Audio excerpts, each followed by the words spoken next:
हैं। ये सारी बात मैंने इसलिए कही कि जब तक हम और चीजों को नहीं देखते हैं हम तुलना नहीं कर पाते। शिव के शिष्य हरिंद्रानंद जी की तुलना किसी से नहीं हो सकती। क्यों? क्योंकि इस शिव शिष्य ने इस कलयुग में आकर सारी दुनिया के लोगों को शिव के तरफ भेजने का काम किया और शिव के लिए शिव को चाहा, शिव से कुछ भी नहीं मांगा। ऐसा भक्त, अब मुझको लगता है कि व्याख्या ये होनी चाहिए कि भक्ति का भी जब चरमोत्कर्ष होता है तो उसका नाम होता है साहब हरिंद्रानंद। बिल्कुल सही। क्योंकि आज तक के इतिहास में ऐसा नहीं हुआ। शिव के लिए शिव को चाहना ये नहीं हो सका था। शिव को प्रेम करके, शिव की भक्ति करके शिव से कुछ नहीं चाहेंगे, शिव के लिए करेंगे, ये किसी ने नहीं किया। किसी ने नहीं, बहुत बड़ी बात है। किसी ने नहीं किया। ये पहली बार हुआ। और ऐसे साहब हरिंद्रानंद जी का सानिध्य हम लोगों ने भी कुछ ऐसे कर्मफल किए होंगे, कुछ तो किया होगा।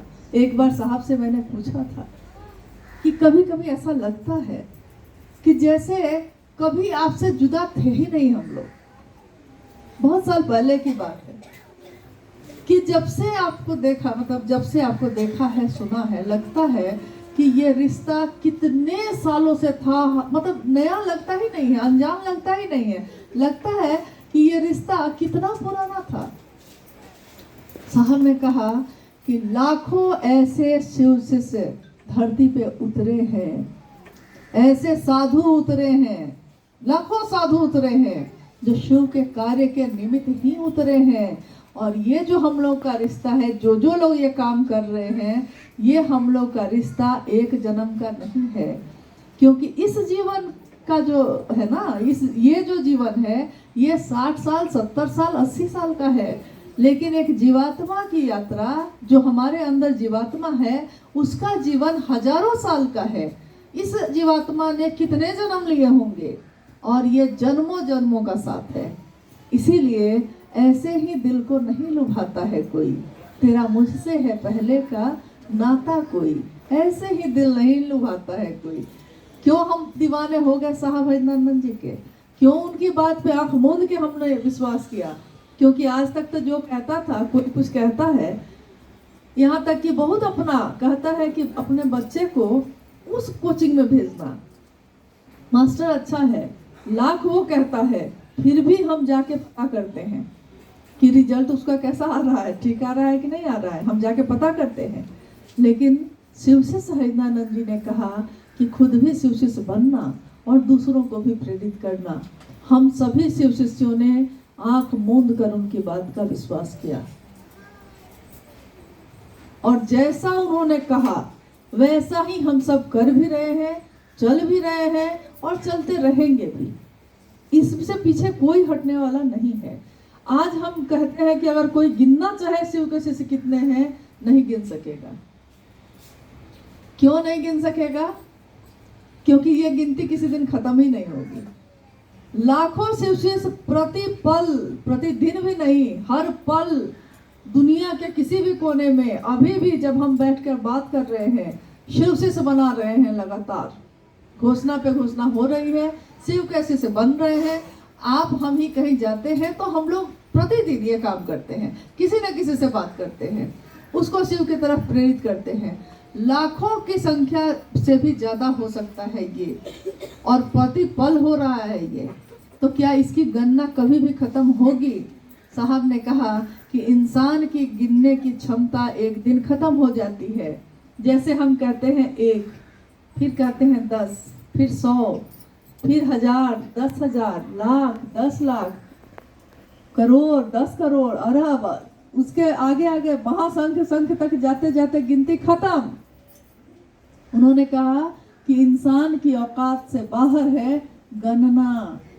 महादेव ने कहा कि तुम्हारी गणना सीमित है, मेरी नहीं। और जब महादेव की तरफ से हम धरती को देखते हैं तो हमको, आपको कोई पराया नहीं लगता। हो सकता है किसी के अंदर कमी हो, किसी के अंदर गुण हो, कोई अवगुण सकता है, कोई पर, लेकिन है तो वो हमारा आपका गुरु भाई, गुरु बहन। आपने उसको नहीं चुना है, हमने नहीं चुना है तो हम बैठकर आपकी समीक्षा नहीं कर सकते हैं। मेरे गुरु भी शिव हैं, आपके गुरु भी शिव हैं। आप क्या करिएगा उसकी जिम्मेदारी गुरु की होगी, मैं क्या करूँगा उसकी जिम्मेदारी भी गुरु की होगी। बस गुरु ने इतना ही आदेश दिया। साहब ने कहा कि मुझसे प्रतिदिन कितने लोग ये पूछते हैं कि शिव चर्चा में हमको क्या करना चाहिए, प्रसाद चढ़ाना चाहिए कि नहीं चढ़ाना चाहिए, फोटो रखना चाहिए कि नहीं रखना चाहिए। 3 सूत्रों में अगर एक सूत्र करेंगे तो हो जाएगा ना, कहे कि दूसरा सूत्र नहीं हो रहा है। चर्चा हो जाती है, पहला और तीसरा सूत्र नहीं हो रहा है, ऐसा भी तो कहते हैं हम लोग। बहुत सारी बात, बहुत तरह की जिज्ञासाएं, बहुत तरह की समस्याएं। साहब ने सबके उत्तर में इतना ही कहा कि मेरे गुरु शिव ने मात्र मुझको इतना ही कहा कि तुम जो करते हो दूसरे को करने को कहो। मैं क्या करता हूँ, मैं शिव का शिष्य बना और दूसरे को मैं प्रेरित करता हूँ शिव का शिष्य बनने के लिए। तो यही बात ना मैं आपको कहूँगा। मेरे गुरु ने ये कहा ही नहीं कि पूजा करना कि नहीं करना, प्रसाद चढ़ाना कि नहीं चढ़ाना, फोटो रखना कि नहीं रखना। मेरे गुरु ने कुछ भी नहीं कहा। जब बिहार में शिव चर्चा शुरू हुई थी और धीरे धीरे संख्या बढ़ने लगी, कुछ लोगों ने साहब से कहा आप जाति पे नहीं बोलते हैं, आपको बोलना चाहिए। धर्म पे नहीं बोलते हैं, आपको बोलना चाहिए। मांसाहार और शाकाहार पे नहीं बोलते हैं।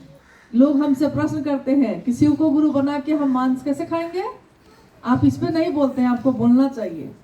साहब ने उस समय भी यही कहा कि मैंने तो देखा है, अनुभूत किया, और देखिए आज आप भी इस बात को अनुभूत करिएगा कि हम और कुछ भी नहीं बात करते, सिर्फ शिव की बात करते हैं। लेकिन जाति का, धर्म का जितना भी हम लोग के बीच संकीर्णता थी वो खत्म हुई कि नहीं हुई?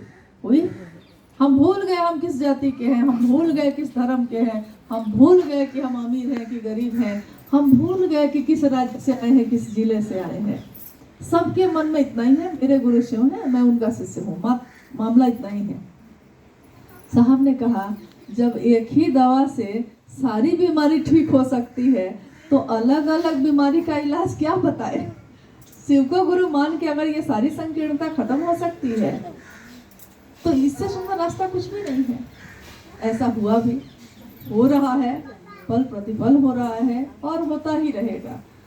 शिव की शिष्यता अपने आप में एक ऐसा मजहब है, एक ऐसा, क्या कहेंगे इसको, धर्म कहना भी छोटा ही लगता है। अध्यात्म के बारे में ऐसे भी कहा है साहब ने कि शिव की शिष्यता जाति, धर्म, संप्रदाय, लिंग, वर्ण सबसे परे है। यानी जो सबसे ऊपर का रास्ता है वो है अध्यात्म का रास्ता, और जो अध्यात्म का हो जाता है उसके बारे में फिर आपने कभी कभी देखा होगा कि कहीं मजार या समाधि बनी है तो उसमें कोई नहीं पूछता कि जिनकी समाधि है या जिनका मजार है किस जाति के थे। हर धर्म के लोग उस जगह पे जाकर शीश अपना नवाते हैं, प्रणाम करते हैं। वो नहीं पूछते कि किस जाति का है, किस धर्म का है, क्योंकि जो ईश्वर की तरफ चलता है उसके लिए ये चीज़ें खत्म हो जाती हैं। हम सभी शिव के शिष्य भी अपने साहब के बताए हुए संकल्प पे चलते रहें। और साहब ने मात्र एक ही चीज़ चाहा है हमेशा, यही कि शिव के लिए शिव को चाहें हम, जगत के लिए नहीं। क्योंकि जगत के लिए तो आज तक हम चाहते रहे हैं, जगत बेचकर तो शिव को हमेशा हमने नहीं खरीदा है, हमेशा हमने शिव को बेचकर जगत को खरीदा है। साहब ने पहली बार कहा कि जगत बेचकर अगर शिव को खरीद सकते हो तो खरीद लेना, सौदा बुरा नहीं है, हमेशा यही भारी होगा ज़्यादा। क्योंकि अगर शिव अपना हो गया तो सारी चीज़ें आप ही की है। एक छोटी सी कहानी जो